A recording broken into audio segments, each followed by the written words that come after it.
Shalom again, shalom. We're walking at the church gates to see the women of faith doing the floor. As you can see them, Auntie Tembi is sweeping, and my auntie and my other gogo are doing the floor. As you can see, the tent is very hot in here. They are working hard. These are the women of faith. Oh, Mama Bokolo, they are doing what they know. Bayasinda basindela uJesu ukuthi abantu bakaNkulunkulu banyathele kahle. It's hot in here. Kushisa kakhulu, but we thank God umsebenzi usuwenziwe. Siyabonga kakhulu. Thank you. We're preparing for Pastor's birthday as well as Thanksgiving for Sunday.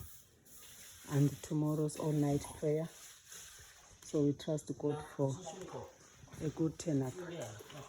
Thank you, and God bless you all.